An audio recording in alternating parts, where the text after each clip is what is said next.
Welcome back to Flashpoint 2. We are coming up right now with the more competitive, I would say, match of the day between MIBR and one of the tournament favorites, Big. Joining me are Maui, Snake, and Potter. Welcome. How was your 2-week quarantine? It was good. We did not stop eating. We were actually, me and Maui were strategizing what we were going to order. We were comparing notes on you know, the ratings of the food from the previous day. So we totally calculated everything out, and these calories, they were worth it. At the end of the day, I'm not sure. Yeah, absolutely. At the end of the day, I don't know if we prep more for this match or to actually solidify our orders every day. I will say this. Well, we're about to find out the answer to that question. I'll say this, that the piri chicken in London, you guys do a great job. Whatever, that stuff is amazing. You know what's weird is that that never really came over to the States at any point in time, which is bizarre because I too enjoy it, but we've never really had that craze sweep over to America yet. We have those like El Pollo Loco chicken shops, but we don't have peri-peri chicken. It is weird. Disappointing. Well, something to look forward to potentially in the future. Nando's time to start opening some franchises and sponsor Flashpoint. Anyway, as we head in, let's take a look at our group here that we have concluded our first match in today. Fours with the 2-1 win over Envy, going to the winners match. And now it's our second upper bracket match. It will be Big versus MIBR. MIBR surprising quite a lot of people with their debut with the new roster. Obviously, they went through some tough times in the last couple of months, losing some of their longtime legendary players like Fallen and Taco, and replacing them with some rising Brazilian talents instead. Obviously, no one really knew what to expect out of this roster, and certainly nobody expected that they would be snagging games from Astralis, beating Furia, one of the top teams in North America right now, or the Americas, I guess I should say. So very, very surprising if we look at it from that perspective. Yeah, definitely. MIBR right now are they're in a state of being just an unknown quantity. You don't know exactly what you're going to be getting from all these players. There is some data now. We have been able to see them a couple of times, like you mentioned, and it's starting to shape up. We're starting to see what players we can expect to frag out in the server. KiNK, we knew was going to be one of the mainstays here, and he's been looking like a fabulous leader for them. And speaking of Kogu, let's go to Freya, who has him right now for a pre-match interview. We'll hear from him directly. I do indeed, Monty. Thank you so much, Kogu, for taking the time to have a chat with us once again. I just wanted to touch on, obviously, your very impressive showing at Blast to start off your run as a team. So what did you learn from that? How have you been preparing to come into Flashpoint? We had only 3 days to practice, and you can see the guys. This is the atmosphere that we have on a match day. Like, they're talking, they're screaming, they are like singing Brazilian songs, and we have our hype really high, and we want to keep we want to keep that way. So we have 3 days of practice. I wish we had more time, but it is what it is. So I think we are prepared for sure. Kogu, it's a war day. We wouldn't expect anything less in terms of the hype from MIBR. That has been delivering on every single level. I also wanted to ask about the freedom that you've been saying, you've been giving the players inside the server. How do you kind of balance that? Is it something that KiNK is saying, you can make this play, players kind of giving input to KiNK as well in terms of what they want to do? Can you describe how that's balanced? KiNK give freedom for everyone when we are playing kind of default. So when we're playing default, they can do what they want, but something with logic. But sometimes it's just strats, and everybody has to follow and have to do exactly how we want them to do. But when we are playing default, it's where the magic happen, and they talk a lot, and they make good calls. They do like they just talk in a way they fit together. This is something crazy on this team. It's something magical, and it's gonna happen again. I also wanted to ask about your own role and how that's been developing as a coach and obviously the player manager as well. We saw from some of the cams we had access to. Sometimes you've got your headset on during the game, sometimes you haven't. So can you tell us a little bit about what you're doing when the team are inside the server as well? When they're playing, sometimes I go to KMG and say, hey, we have to do this because it's gonna work.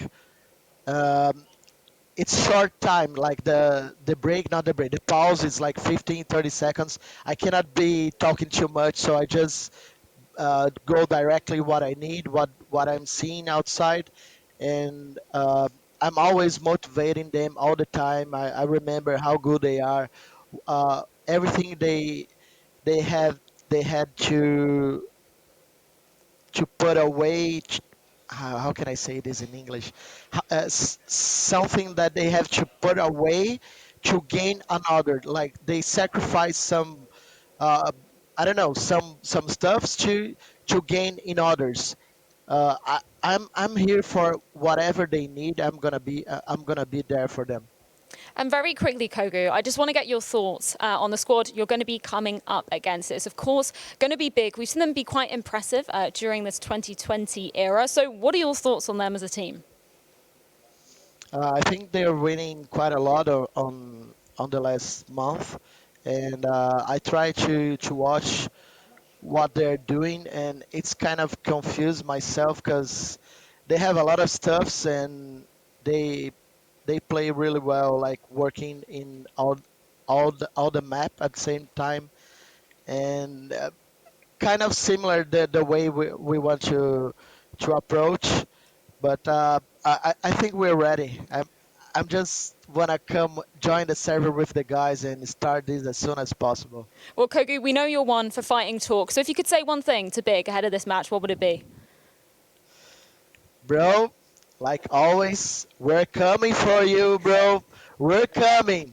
Get ready, cause we're coming. Well, get ready indeed, guys. This match is going to be starting very shortly. But before we get into it, let's head it back over to the desk to break that one down. Thank you. That was wonderful to hear from Kogu. Freya also has a long-form interview with him, if you want to check it out, up on the Flashpoint YouTube channel. So Kogu, very interesting, because I think a lot of people were not expecting the level of tactics and team play coming out of this MIBR roster right out of the gate. And many people are attributing that to Kogu, who in and of himself is an MIBR legend dating all the way back to 1.6. So it's really exciting to have him back on the team. Tell me what Kogu brings to this roster. Kogu, I mean, we have to think about, you mentioned it, right, Monty, legendary. And he's legendary in his own right. Listen, if you have an entire spot on a map named after you in CS 1.6, you know you had impact in that game. Back then, we didn't even have social media. We didn't have the amount of HLTV forums and things of this nature. But Kogu, his name, it spread like wildfire in the international scene, and the entirety of Banana on Inferno was named after him in the sniper box. So I think Kogu, he brings that experience, but more importantly, he brings perspective. And I think having that sort of experience and perspective and looking from the outside in on how to win, how to be a competitor, these things all matter because you can see how emotional these players get, how passionate they are about winning, and having a level-headed, experienced coach like Kogu standing behind them, I mean, it's going to pay off hugely, certainly.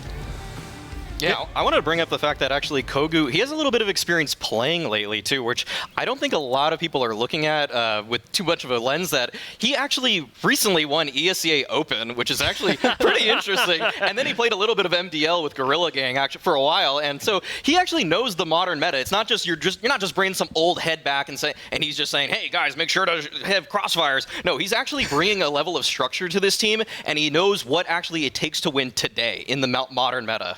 Yeah, and this is in MIBR, a team that reached our finals in Flashpoint 1, but we only see KNG returning from that roster. Otherwise, it's all new faces here to Flashpoint, although players like Lucas, certainly not strangers in the broader Brazilian scene, right?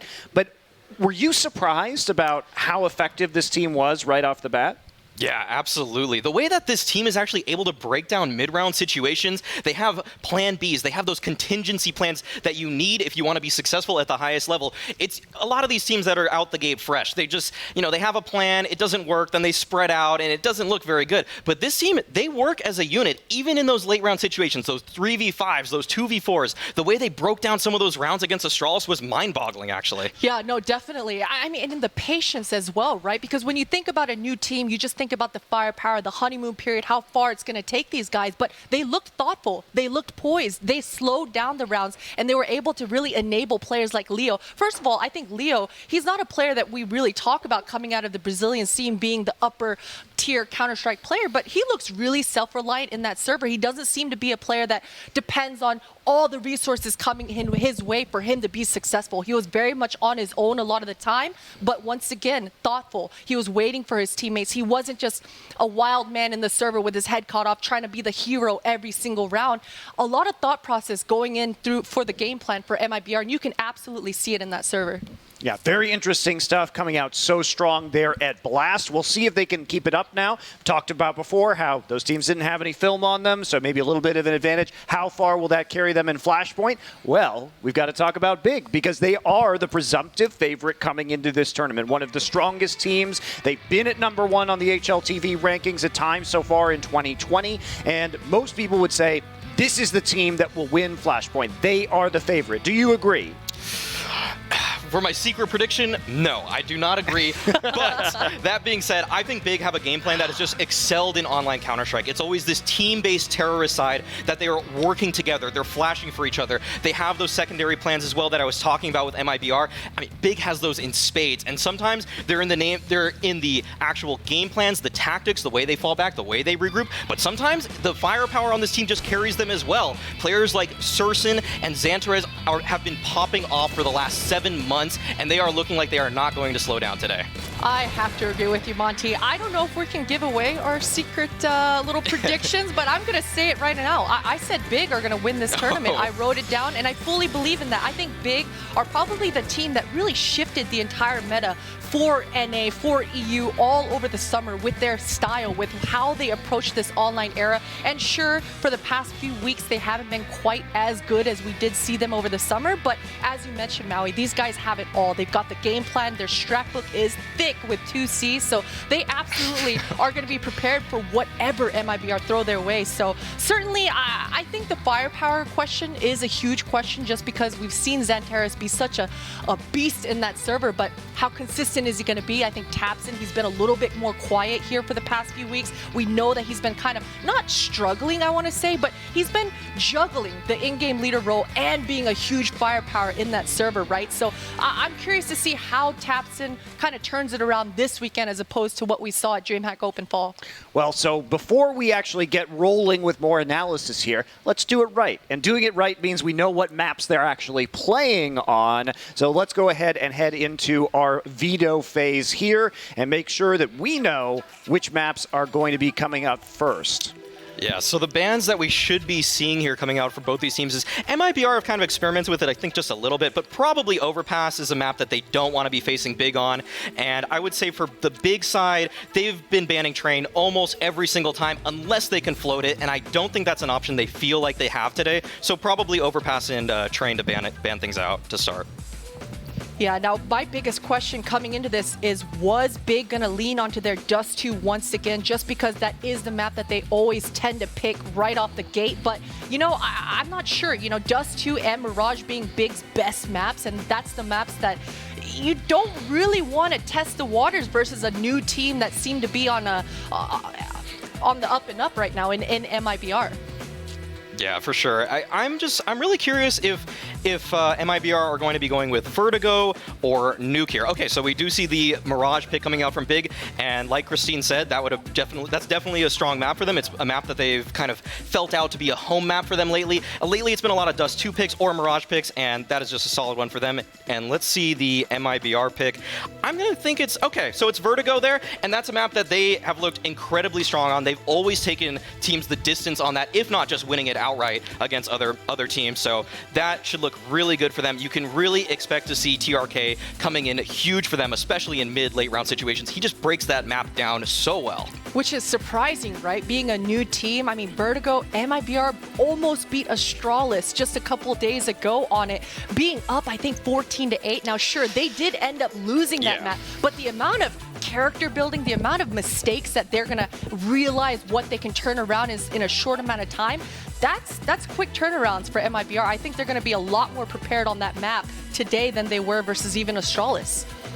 All right, so Big are going to be banning Nuke here with their second phase ban, and that's a map that MIBR have also showed some comfort on, so it's maybe a little bit of a counter pick right there. MIBR has been tested on Inferno just a little bit, but I expect MIBR to probably ban that out. The times they've played that, it hasn't really been a great showing. I feel like the connection between their banana players isn't always there, so we are going to see the Decider Dust 2. This is a map that MIBR has shown success on as well. So overall, this veto, I'm really liking Big's chances just because Mirage and D2 are in it, and they love those maps, but you have to give MIBR a chance here. There is absolutely a world that they can win Vertigo and take it on the Decider of D2. Are you bold enough to pick that, though? Are you going to pick the upside? It does seem like a stretch even so. Although I will say that given the play that we saw between Envy and Force in our last match, that MIBR is probably feeling okay about themselves even if they lose this one. As a note, MIBR has been boot camping in Serbia for the last several weeks, so they have really been putting their nose to the grindstone. You can see them all behind Kogu there, lined up together, and so they'll be playing Flashpoint all from that same location at the boot camp, potentially giving them an advantage over many of the other teams. Yeah, definitely. The fact that they've been here in Europe for a while now has actually, I mean, didn't help Envy, but that's true. That is true. All right, we'll bring it back there. And they're still having some troubles on the Envy side, but MIBR have looked like a really complete team for me. I think now, though, the only worry I have for this MIBR team is that they've shown a lot of their hand in a very quick amount of time. A lot of the teams now can analyze those blast demos, and actually, it was maybe advantageous for Envy going into this tournament that they didn't actually have any demos for anyone to study, but MIBR, they do now. People know how some of their players are going to play. They know where they're going to play, and I think that Big of all teams with Toby behind them, that just solid, rock solid coach for them, he's going to be able to exploit some of the weaknesses better than anybody right now. And not only that, I mean, just think about the big guys. These guys don't have any sort of identity crisis. They certainly aren't questioning their roles or their own responsibilities on an individual level in that server. These guys are clear-minded, and they have great brains in that server. So for MIBR's side of things, as soon as things start getting a little tense, as soon as you don't get the frag that you believe you should have had, as soon as you lose a round that you shouldn't have, how is MIBR's mentality? How are they going to stay poised in that server? Because as I mentioned, they're an emotional team. These guys are getting up, they're jumping around, Yes. they're getting super animated. I mean, the mood seemed pretty buoyant there in the background right before the match, I have to say. Let's take a look at a head-to-head between two players. You guys mentioned earlier that Tapson had been maybe a little bit quiet for Big as of late, and KNG, who is the returning player, the sole survivor of the MIBR roster massacre that happened between Flashpoint 1 and Flashpoint 2. So what do you think about this matchup? I think that KNG right now is actually the better player, which may have surprised a lot of people, say, a year ago, that KNG would be coming out on top for me in this matchup. But these are both the IGLs. These are both the stable heads for the teams, the ones that have to rally the troops, make sure that when something goes awry, that they can stay on top of things. And we've seen KNG in these webcam just shots from other tournaments, and that he's looked like such an emotional leader. And keeping the emotions hot, as opposed to keeping the tactics on point, has maybe been something that MIBR has relied on in some of these situations, that they just rally, that they just get it all together, they get their shit together. But Tapson, he has the game plans. He has so many strats. Like Christine said, he has a big ol' sexy strat book right now, and it is looking so good.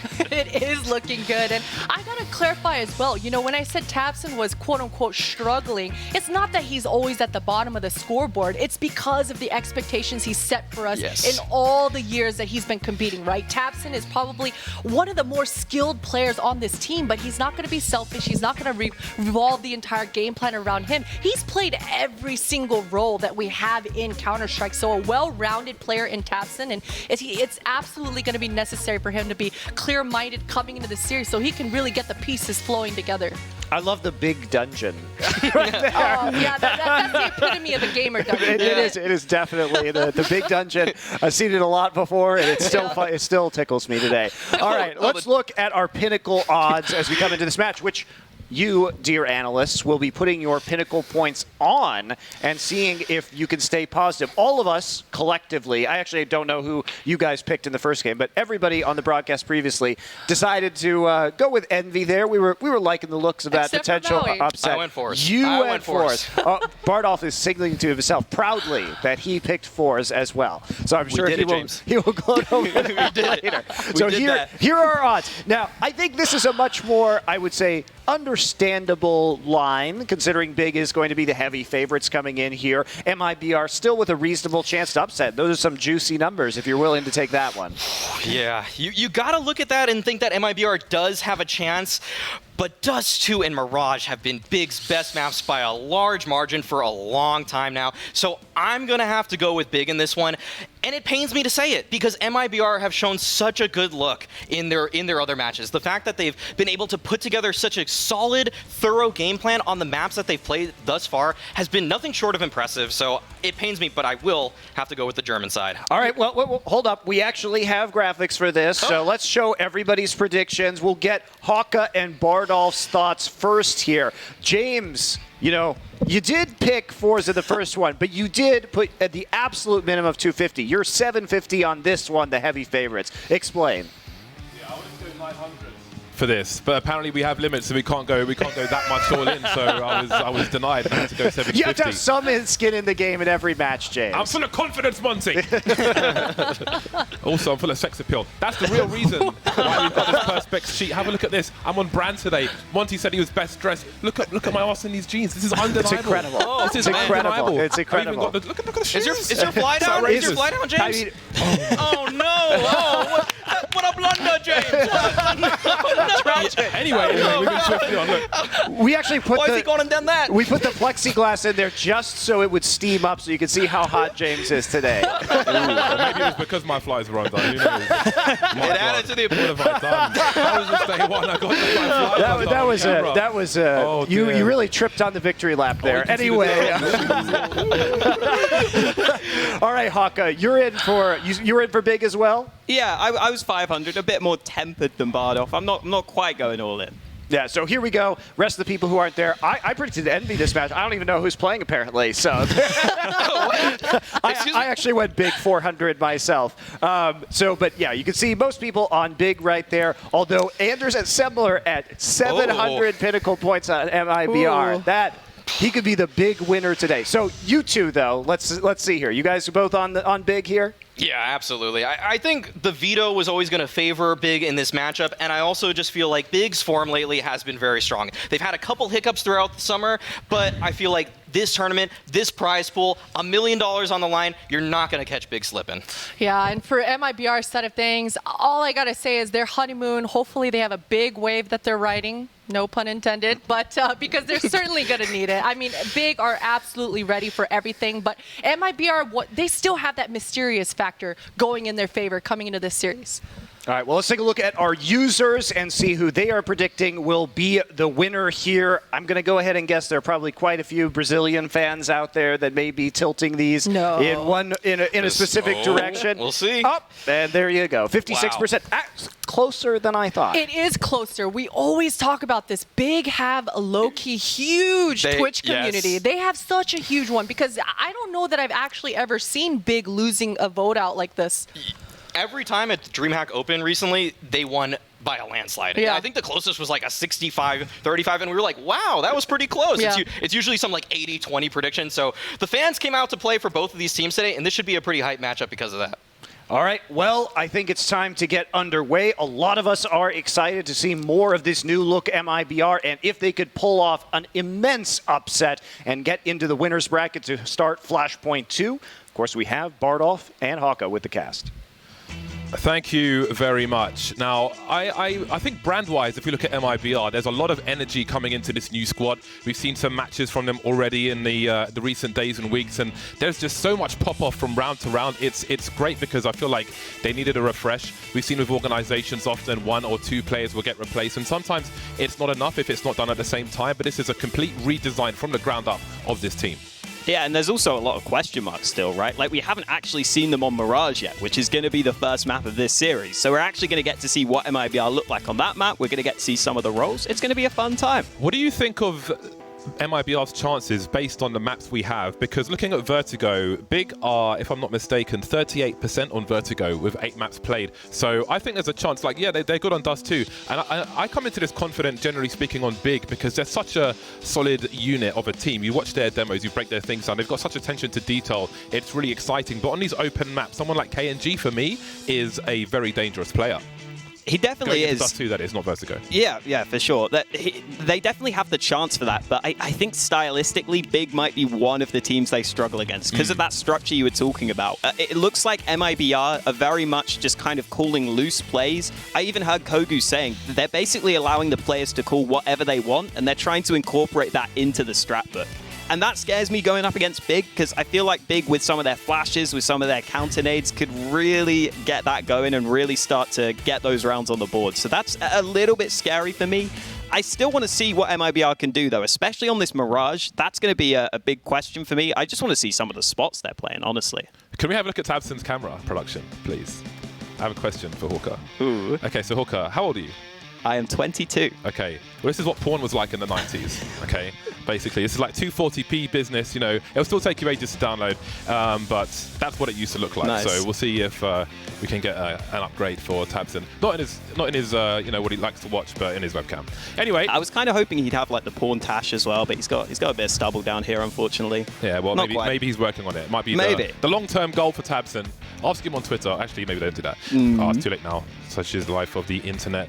So Big MIBR. So I went Big here on Big. No pun. It is hard when your team is called Big to not say Big, and then say. Should Big we get again. like all the puns out of the way right now? I'm going to ask you: are you Red E James? I'm not even trying. Well, obviously I wasn't because I stood up with my flies no, undone. apparently I'm not. so sorry. I will actually apologise for that. That was not intentional.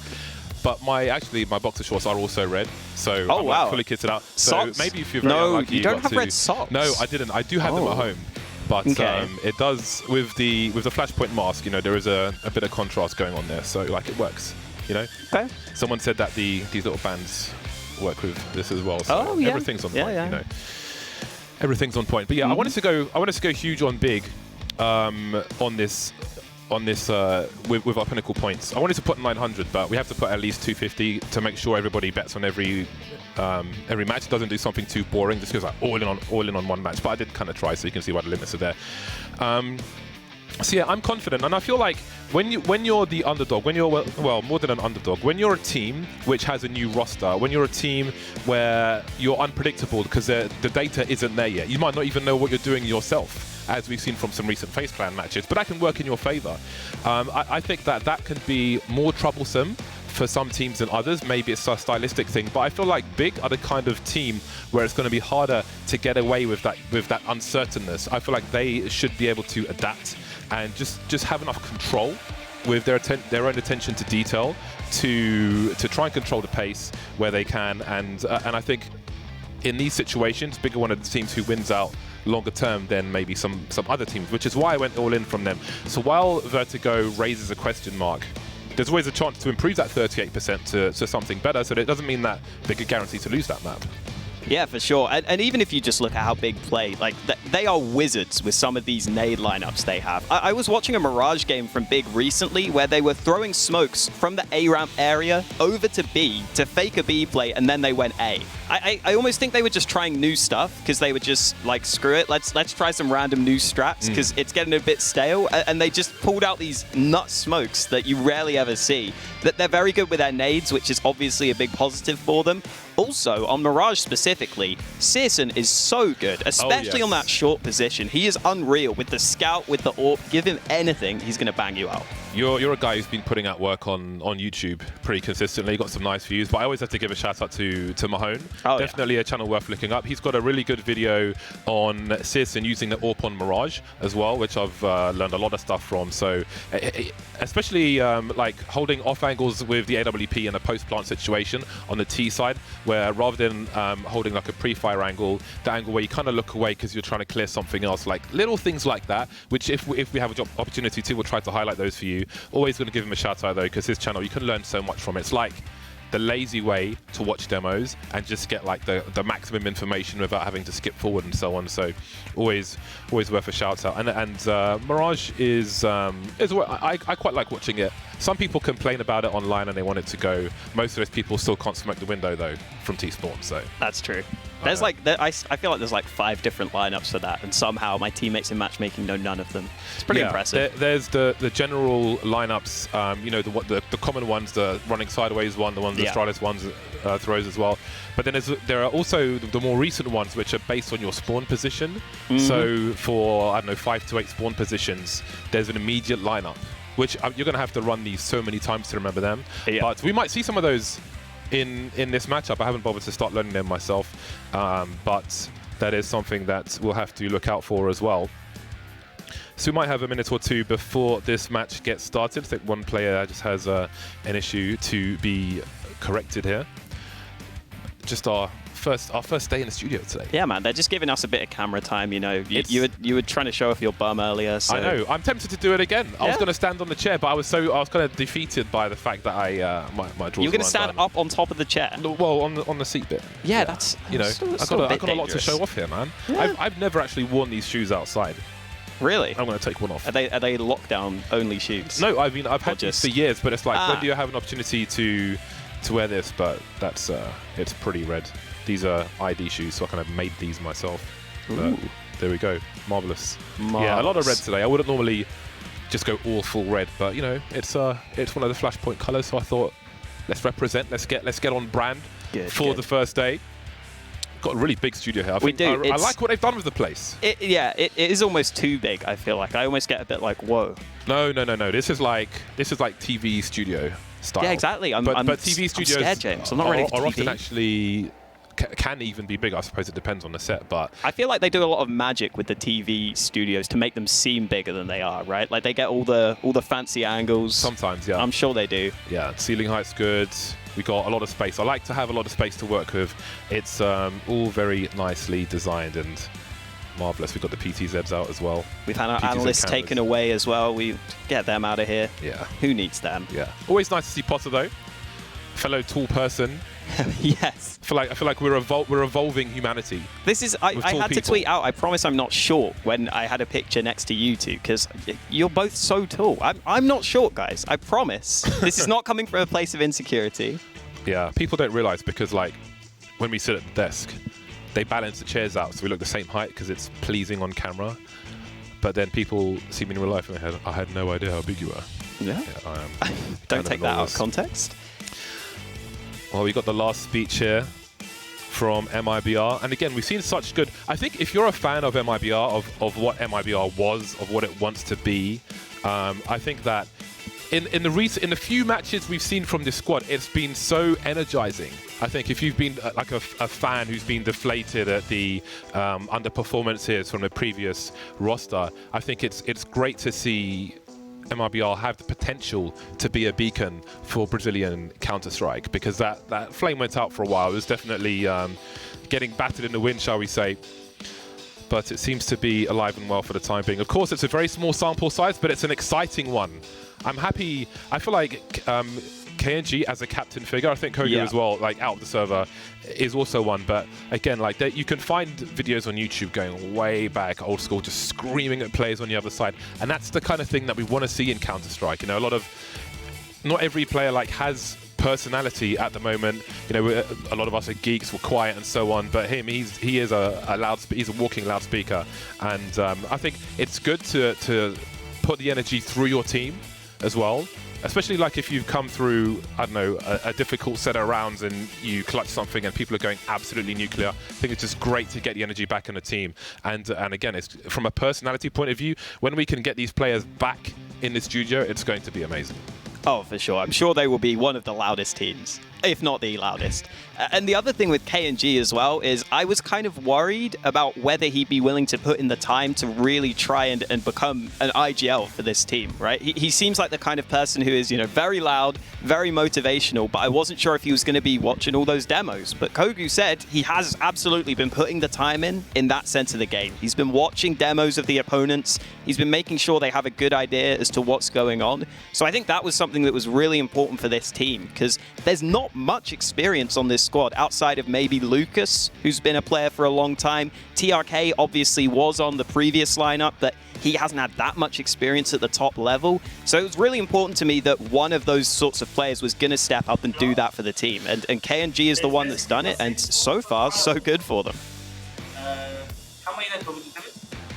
I'm not surprised. I'm not surprised at all with regards to KNG, because if you look at the previous MIBR squad, the storied stars, the level of success that they have realized, the amount of money they made, everyone's driving sports cars around and so on, and they also had the whole community in their hands. These guys are mega stars in Brazil, and while KNG is an old name in Counter-Strike, he hasn't reached that level. He hasn't reached that peak where his motivation may have disappeared. There was an interview on HLTV where he said that, you know, where I come from, you can't fail. You have to succeed, and I can understand what he's talking about in that respect, and I feel like that's definitely the energy that he'll be bringing into the server. So it doesn't surprise me at all that he's putting in the work in, because I feel like, you know, we're all human, right? I think some of us gonna reach the dizzying heights of Counter-Strike play and just making bags of money might fall off a bit, but he certainly hasn't. And we are about to begin this first game of Mirage. MIBR starting on the CT side. We'll see what Big have to offer as the aggressors.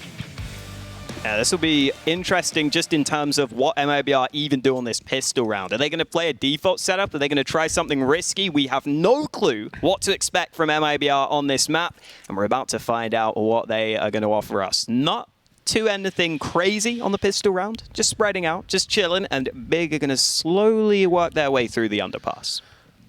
Yeah, we do see a large focus from MIBR towards that A bomb site, so they have some kind of read. VSM, the only man towards B, so we'll see what they have in mind. Will it be a fight? Will it be a retake territory? We've got Pop Flash assist to allow Lucas to start off the proceedings, trying to catch Zantares, who gets stuck back in Palace now. These smokes will isolate fights, but as Leo Drunk, he repositions by the benches. Down he goes, as does the bomb. On the floor by T-Ramp, 4 versus 3 in favor of MIBR, but things will turn around now in favor of Big as they take out Lucas and TRK. We've got VSM just jiggling a little bit around the jungle position.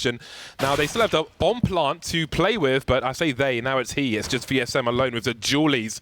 He'll get some added range over a Glock, but he's on the CT side, maybe running out of bullets with the USP. Now he's got 2 pistols to work with, but 3 players to find, 2 of which are very heavily tagged. He needs to try and isolate these fights, and Big will be looking to swing, but who's going to peek first? And which way will they swing? He's got closer versus C.R.A.E, but there's the headshot to win the round for Big. A bit of a shame there for VSM. He was going to be playing B anchor with those dualies to try and maybe spam some players down if they rush the B site. But when you're rotating like that, it's not a fun spot to be in. Just these initial fights, though, on the A site, a little bit all over the place. C.R.A.E getting a couple of good kills, though. And we were pointing out in the pre-game, this is a map C.R.A.E loves to play. I was looking at the stats map-wise, and this is C.R.A.E.'s best map statistically, but it's also Tabson's worst map statistically. That's something that's quite interesting to take a look at heading into this game. It really feels like it's got to be C.R.A.E being that big hitter. So winning that pistol and getting that AWP out for him early could be a big benefit, but first they've got to beat these 4 spy from MIBR. Yeah, I do wonder if that's prioritization of players or underperformance, but we shall see. Keto trying to defend the connector position. Scary as it is the CTs inside who get the one-way. Lucas coming in from the back now as he's looking to get as much from this as he can. He's going to go for the knife. Oh, he's going to go for the multi-frag instead. Makes sense. Doesn't make the connection though, but he can hold the high ground only for a brief second. Not even that. Maybe a chance for something else, but the Deagle God said no on this occasion. And Big go 2-0. Solid work for Big there. Even though Lucas gets behind them, they make sure he can't make the most of it. They don't lose too many players. And now this should be easy pickings for Big in this round. So it should be the 3-0 start. They've got a couple of Mac 10s out to make even more money. That's one of the nice things here as well, is that C.R.A.E is the man with the Mac 10, just building up all that cash, getting as rich as possible. And they're going to run a fast A play here against the stack of MIBR. Oh boy, they're running into a lot of guns, and I don't know where all of them are just yet. Got to communicate quickly. Zantares put him some nice work, and it's only KNG left, and the cleanup is on the way. The Mac 10 will surely be upgraded. Indeed, it will eventually. There we go. So all is well. Speaking of communication, Zantares, a man who came into the team having to speak English, which eventually turned to German. And at least with the English side, he'll have some help playing in FPL and such. But German is going to be a new task for him. But I feel like the more he learns, the stronger as a player he will become in this team. Not sure where the German is just yet, but maybe we can get Frey to ask if they do win the series. I think I heard that they were still speaking English, but I'm not sure whether I'm just making that up or not, to be honest. We'll have to find out later. We will. KNG and VSM with 2 AWPs in this opening buy round for MIBR. No one in the window at present. 2 around connector, 2 towards B, including VSM with the AWP. Initial utility has come and gone. We can see Searson waiting for a curious cat on short, but there's nobody close for MIBR. Looks like for MIBR, this CT setup is quite similar to what we see from some of the other maps from them. You've got VSM and Leo playing B. They do that on a bunch of other maps, including maps like Inferno as well. They play the B site there. So you've got VSM on that secondary AWP, and then you have some of the other players elsewhere. KNG trying to get as involved as possible in the connector, so he's got those fast rotates. And then the 2 players on the A site, where TRK is still sitting. KNG with a flick up. Doesn't have to be that quick because Tabson's not ready. And KNG's going for the reposition, trying to see if he can catch anyone else off guard. Big have got some huge problems because the bomb's trying to make its way to the B bomb site, trying to offer a fake towards A. They didn't really pick up on it at all, and they've all been lost on short. Xantares moving up now. Little slow as KNG, but there's so much more to do. 30 seconds to do it. Xantares, can he be that Turkish Rambo for the German squad? Tizian's made his way in. Those footsteps have surely been heard. Surely they have, but Leo Drunky's not looking the right way at all. Now, is this position going to be cleared? 20 seconds. Tizian's got to look past. Leo Drunky could win this just by hiding in plain sight and having no idea. Down goes the bomb. No, off goes Tizian. He's got 12 seconds, but he won't make it to the bomb or anywhere else. A scary one. And MIBR are on the board. Bit of a weird one. I'm sure VSM was very confused when he went down, but thankfully Leo's in a position to get the trade frag through. Interesting from Big as well, we really didn't see much utility from them there. As they were trying to move up into short, that they just kind of ended up peeking that AWP one by one. It didn't really go according to plan. You see KNG, a couple of easy kills. Normally, if you're going for that B split, you'd expect to see a smoke for connector. You'd expect to see some flashes at a minimum, maybe even just underhander smoke to get some cover. But KNG gets a couple early kills. MIBR get an early round, and we're straight back into the action where Xantares is not ready. That's difficult. And that gives MIBR something they really need. You can see the MP9 on VSM. MP9 commonly found on the B bomb site for certain players. Nice support now. Now Tizian may think he won't expect VSM to be there based on the trajectory of that grenade, which kind of gives MIBR a free kill there. So this has worked out really well for them. He's got a few seconds with that grenade, and here comes another smoke. VSM forced away, however. All of Big are here, but with a minute 10 on the clock, we'll see what they choose to do. No other aggressive positions from MIBR just yet, as Tabson continues to show presence.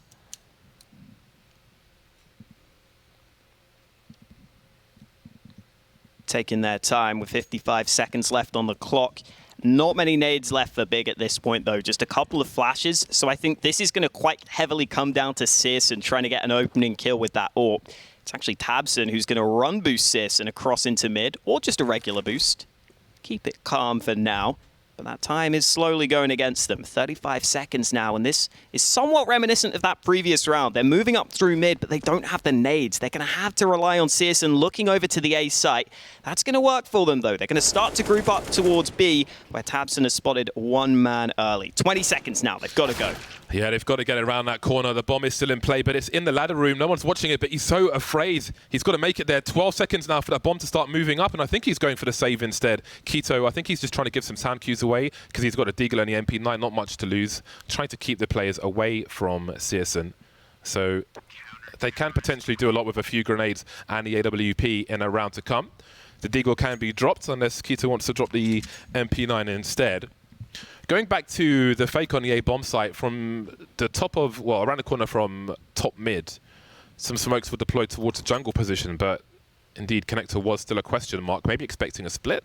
They didn't really have a reason to vacate that position. Now, if there was a smoke there or something, maybe Big would have had a better time, but that is the past and got to focus on the future. Searson with the AWP is second in this line. When you have the better spawn, you might go for a quick peek to catch somebody going on the van. Looks like he's doing that anyway as Xantares makes his way downstairs, only to get popped by VSM. Notably, he hasn't seen a second player in that underpass. Oh, Big could just move into the B site if they wanted to, though. There's only one CT there. Keto caught with poor timing here. Oh, great shot from Keto. Looking for the second man. He spotted him out. They're both trying to fight, but the B site has been lost. C.R.A.E's got the opening kill, and now MIBR is scrambling to get back into position. And this is what we spoke about before the match started. Post-plant AWP with C.R.A.E, we'll see what he chooses to do. Still a difficult situation. It's not a normal buy for Big, so they're going to have to do something aggressive. However, Keto's deep in the apartments, which gives them some extra confidence, but Tabson just trying to reposition. That'll make life harder. Keto still with the high ground. C.R.A.E now's got a lot to do. Smoke is up for the time being. That's a nice one dig from Keto. Oh, another one! That leaves Lucas alone. Oh my God, he's got them all. Big make it to 4 in a very unlikely round. Jeez. Keto hitting a home run there on that round with all those Deagle kills. Started out with a double, turned it into a triple, got all 4 to close out the round. Fantastic work from Keto, who is someone who I think has been in pretty good form as of late. I've seen some games where he's even been secondary AWPing on Dust 2. He's been having a great time of things, and that's a round that Big will be delighted to win. C.R.A.E also got an important kill for them onto the B site in the first place. That's what sets up that post plant. And now Lucas getting aggressive top mid. The flashbang not quite as good as they would have wanted. Tabson was able to get unblind fast enough to spot for the early aggression. And it looks like this is the game plan from Big. They're playing pretty slow at the start of these rounds and just waiting out to see if any aggression comes through. That smoke you just saw from Tabson has gone to jungle again. Now, last time we saw him throw that was the fake where they offered a play towards A, but they were trying to creep up short. This time they've got 3 players, including the bomb, towards this A bomb site, but it's more of a laboured play. TRK, we'll see if he's fast enough. Xantara is almost walking into his crosshair already. He's checking for it, but we've got more Deags being delivered. Now again, that potentially gives some high ground advantage towards the A bomb site, but have a look. The bomb has started to make its way towards B. We've got 3 of the remaining 4 players for MIBR still on this A bomb site. Maybe there are some sound cues for Leo Drunky, but with this MP9, he's got so much to do. Not even any nades for him to try and slow it down. Not even a smoke to keep himself safe, but he's got the assistance of VSM. Second shot not landing, but the bomb is out onto the B site. They have to commit here. They have to go for this, and they might not be ready for Leo, who's still sitting at the back of the site. Well, now he's been blinded. Another shot for VSM lands into a 3v2. Tizian pushing forward, trying to do what he can, but VSM finally falls, and it's up to KNG on the big flank. They're going to get the bomb back. They're going to get the bomb planted, but they're not going to know where KNG's coming from. Oh, they know now. 1v2. There's a second player, and there is a headshot from Keto. Some violent rounds from both squads. Exciting stuff on Mirage, the opening map of this series, but it's Big with a 3-round lead. Let's see what MIBR can do. Not really a lot with the money they have at the moment. Very nice back and forth. I love the aggression from both squads. Again, in the few games we've seen from MIBR thus far, they've been a very aggressive team, and that has continued. Out of necessity, you might say, in some of these rounds on Mirage. But it's made for a pretty good game. Now, that's a different angle to the one Tabson was throwing, so... Yeah.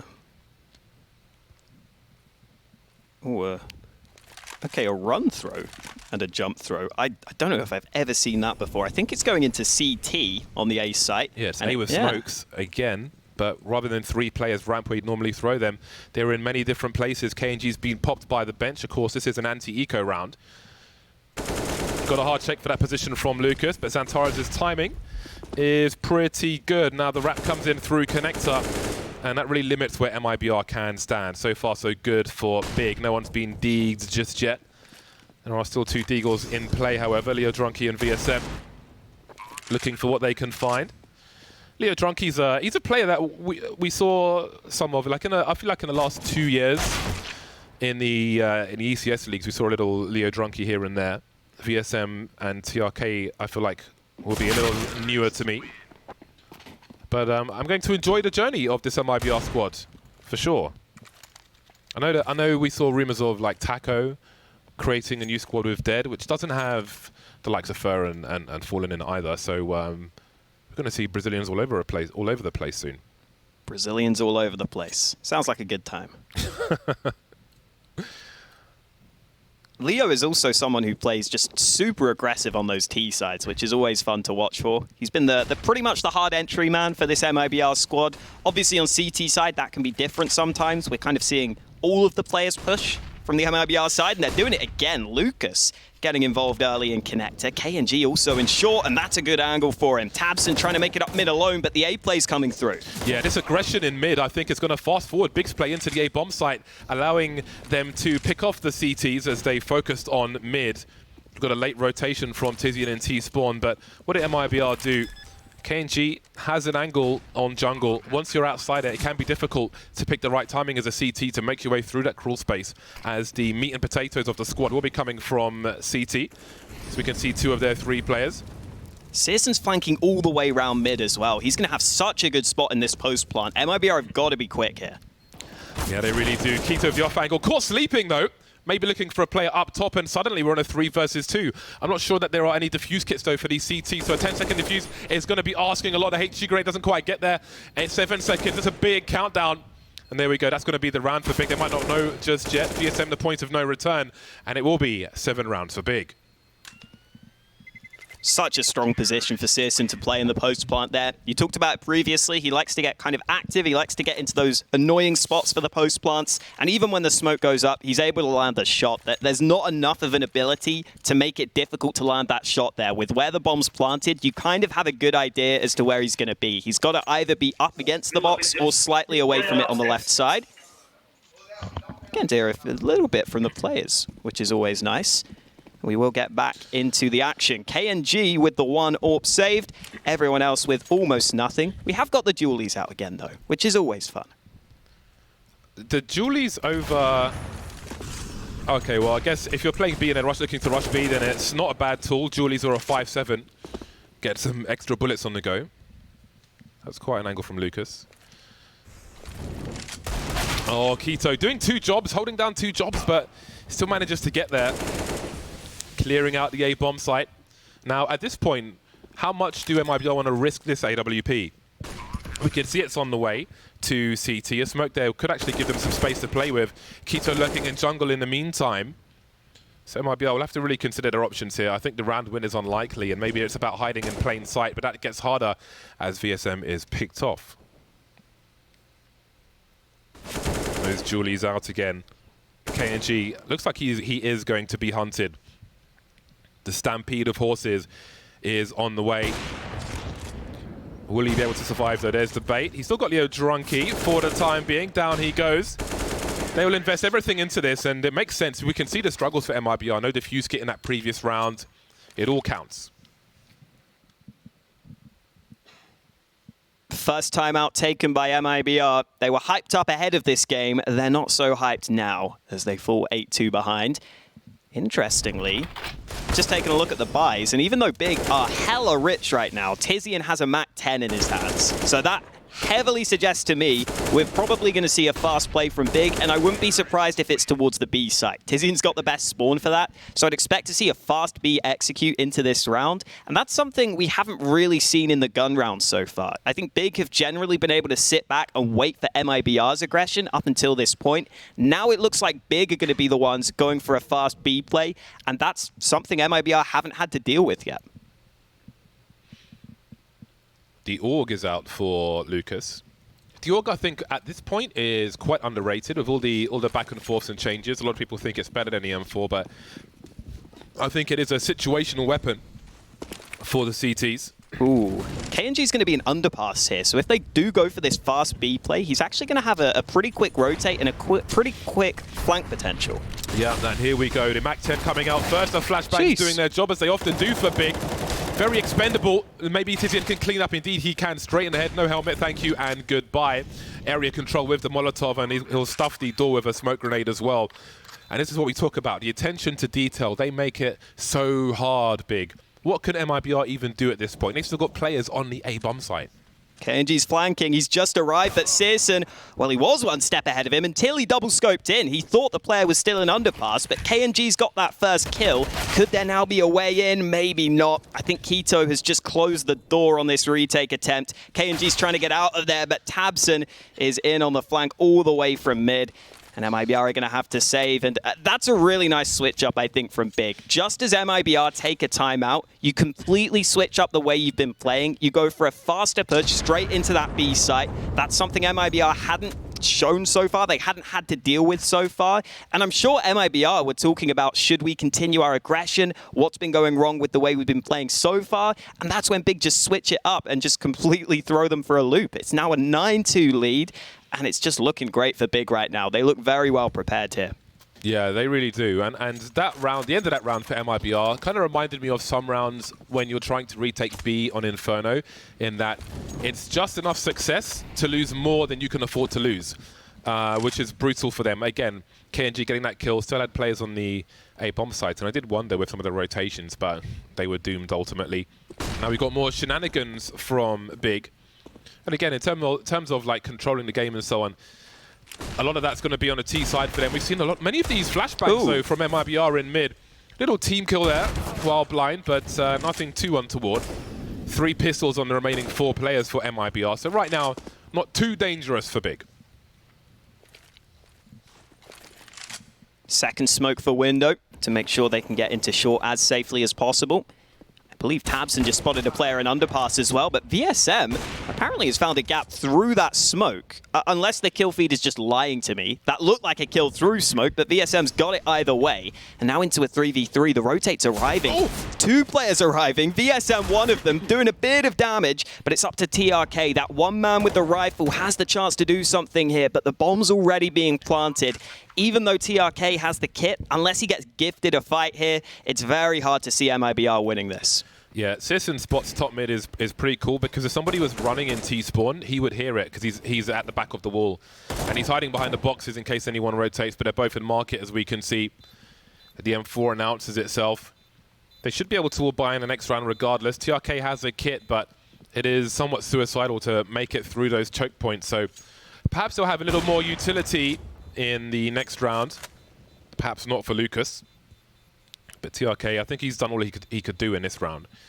Big will make it to double figures, and this will be their 7th round in a row. I was curious as to whether MIBR would ever, for example, try and specifically play for retakes in any of these scenarios, because we talk about them being a team who always seem to like to fight. In some of these rounds, though, on A, for example, maybe you are better off playing for a retake if you've got the nades. And MIBR so far have been heavily fighting, especially for that mid control in a bunch of these rounds. And sometimes it's going okay for them. They're just not getting rounds properly on the board. It's really started to go against them now. You can see at the top of your screen there, they've lost the last 7 in a row. Leo trying to get involved early as he gets behind the smoke.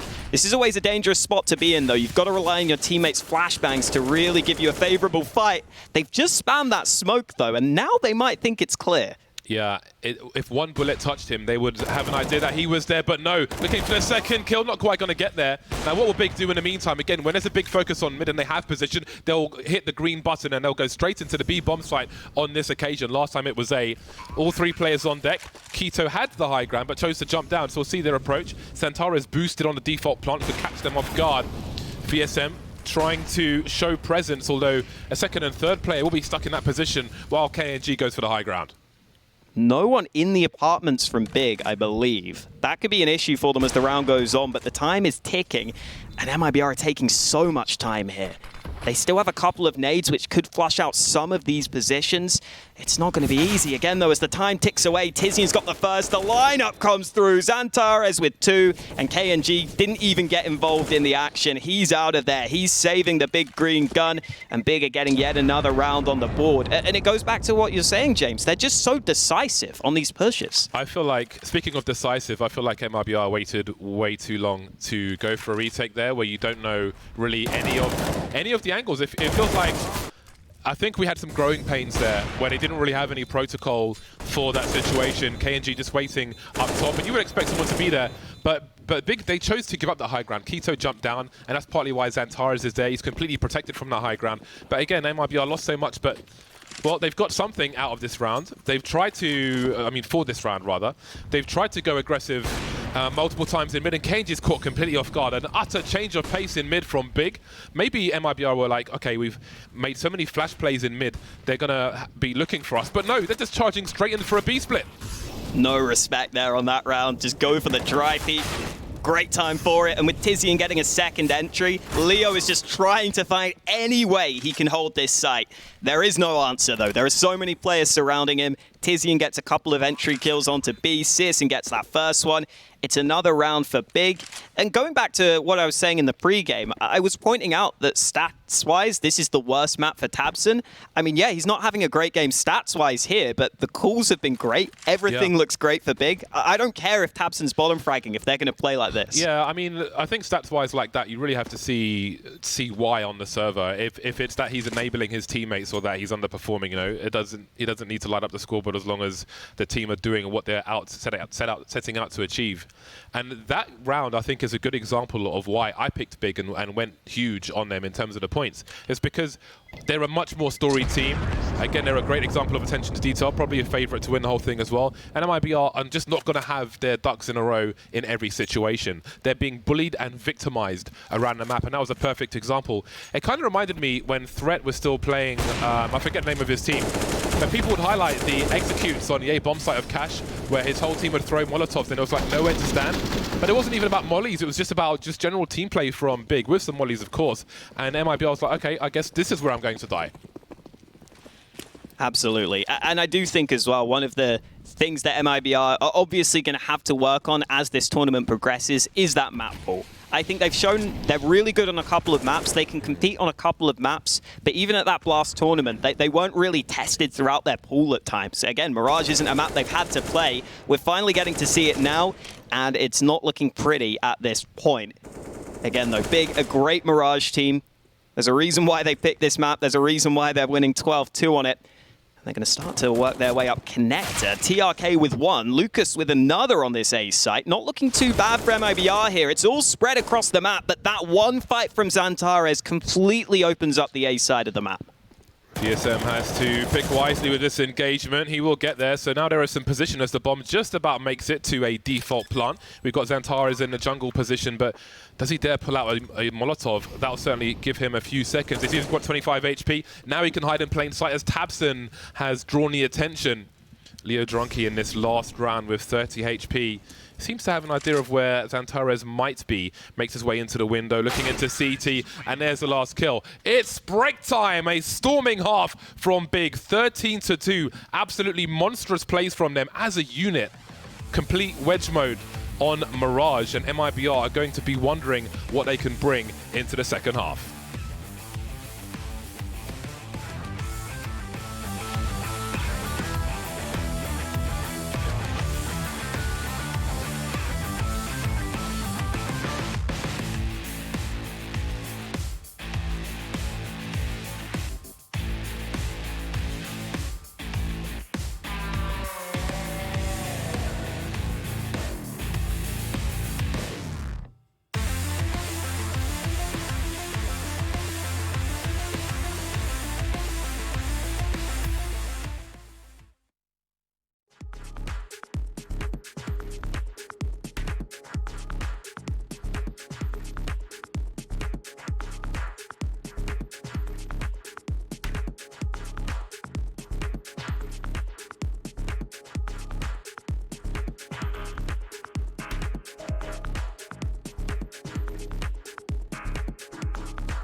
Big were in full control on that first half. Now they've got to see if they can do the same here in the second. On their CT side, they only need a couple more rounds to get this over the line. It's MIBR who are going to have to make some magic happen here as we head into the second half of Mirage.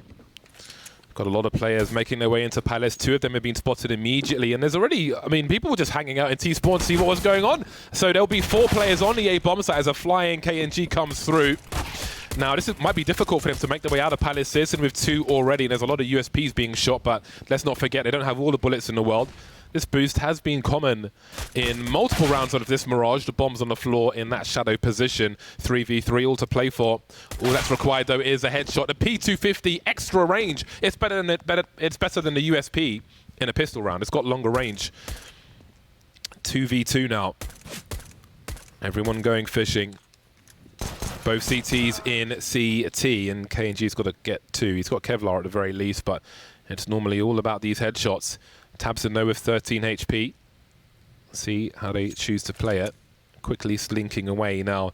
Oh.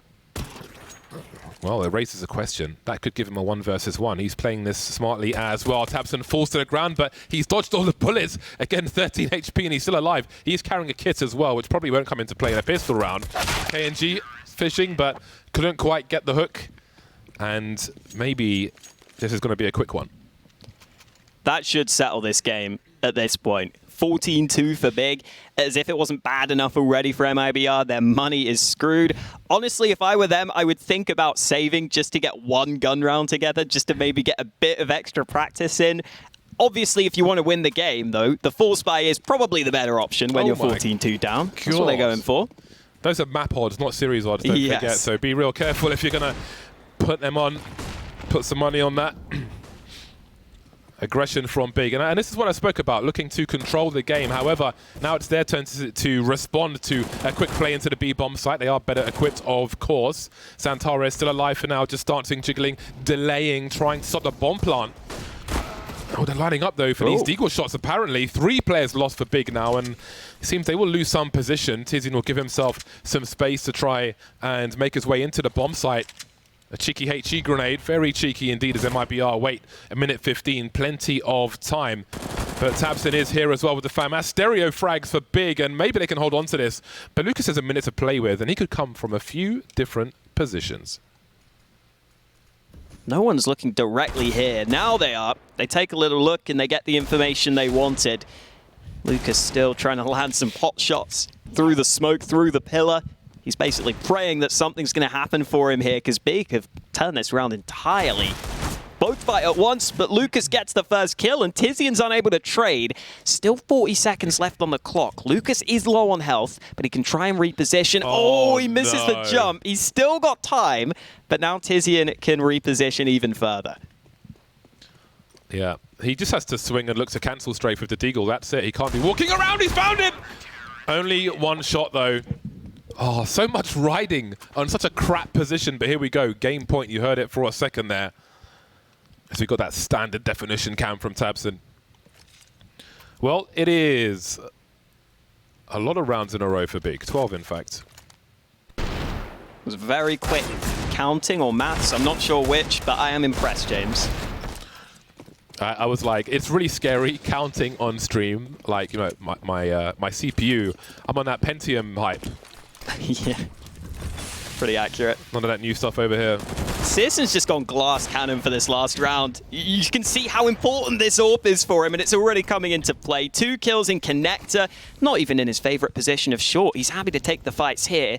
Now KNG sneaking up, but Citizen's ready. He's ahead of the game, and this one is about to be put to bed. Citizen gets a quad kill, and at this point, everyone's probably telling Leo, just don't give him the ace. Look, we're going to lose. Just don't give him the ace. Citizen warming up for a challenging map of Vertigo to come. Train the autobahn for Big, which leaves Vertigo open for MIBR. But it is a map that Big play. We can talk about that more as Citizen looks for number 5. There it is. Thank you and good night. That puts him at the top fragger as well. Searson earned it in that last round, gets himself 20 kills on the board. But in a game that one-sided, there's clearly more to the story than just the stats. Very well played from Big. They were just very decisive, very quick on their plays. They didn't give MIBR a chance on this map. I do think Vertigo is one that could be a different story. I was watching some of the big games. They don't look quite as clinical on that map, which is understandable. But just in general, to see Big come into this tournament as one of the favorites and play like that on the first map, that's exactly what you want to see. Well then, we just came back from a break, but it's time for another one. And no real surprise, I think, in the results of that match, but perhaps there is a lot more carnage to come from MIBR. There'll be more action and talking heads after the break.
Multi-frag instead makes sense. Well, there you have it. Again, another blowout match here in our first map of the day. Very one-sided over to Big. MIBR struggling on Mirage, which was, of course, Big's map pick. What were your initial impressions of this dominance that we saw from the German / also one Turkish player team? Oh man, how demoralizing would it be for the MIBR guys? I mean, you saw it, right? KNG on that pistol side, on T side. I thought the 1 versus 2 clutch, it might come into fruition. You saw KNG's brain tingling, and then the vent, the window vent, it's not broken. He's kind of neutered in that position, but that's kind of how MIBR looked throughout this entire Mirage, was neutered, and that's kind of that's kind of what happens when you play a team versus like Big, right? They control the pace so well. They cut those balls off, man. They don't leave you much room for much else. But that's kind of Big. What they do is they control the pace. They don't leave you much room to have a backup plan, even if you have one, right? And when you're controlling the tempo like that, what are MIBR supposed to do? They can't really re-aggress. They can't do the normal motions of taking map control as a CT defender. And all of a sudden, you turn around, it's 13-2, 12-3. I mean, when you got Tizian rushing out B tunnels with a MAC-10 and getting double entry'd, you know you're losing that match. Yeah, absolutely. The game plan from Big was just super solid here. It felt like any part of the map that they wanted, they got it. Right. With maybe the lone exception of some cheeky TRK plays towards Palace, everything else was free reign for the big side. They were able to take mid control with numbers every single time. If they wanted to exec on the B bomb site, they were doing that just fabulously as well. I mean, you brought it up. Tizian running at you with a MAC-10. What are you really going to do if that's actually working for big? Because Tizian, he's a solid player for the big clan, don't get me wrong, but he is usually at the bottom of the scoreboard. And if he gets a double entry with a MAC-10, it's probably lights out at that point. And speaking of the MAC-10, we don't have a lot, to be honest, that was interesting to talk about that last game. But we do have an interesting stat provided by Yumi, our stats man here, which is that Searson has more kills with the MAC-10 this year than he has with all other traditional rifles. That includes AK, M4, Galil combined. So this guy obviously using the op a lot of the time, but what do you read into this MAC-10 mastery that we're seeing from Searson? I think this actually just shows how deep and how strong the game plan is for big. The fact that they're oftentimes putting a MAC-10 in Searson's hands so he can farm that cash with the $600 kill reward that you get for finding a kill with that MAC-10, and the fact that he's not just force buying rifles, because a lot of teams fall into this habit where they take the op out of the hands of their own players. They maybe save on the second round, force buy on the third, and then you just have this kind of mix buy with maybe some MP9s, M4s. It doesn't look too good, but Big is a team that has always come into a game with a huge game plan, and that's why they're always topping the charts with their flash assists, and just their trade percentages are always so high at these tournaments because they know what they're doing going into it, and they know that their win percentage is greater when Searson has an op in his hands. Right, and once again, it just kind of really clearly illustrates that Big are absolutely confident in exactly what their roles and responsibilities are. Heck, they even bust out a double op on Keto's back as well sometimes on the T side of things. So that absolutely takes a lot of planning, a lot of proactiveness with the economy to make sure that you can actually set yourself into position to be able to afford plays like that. So definitely Big, they've got a whole array of different sorts of looks for them.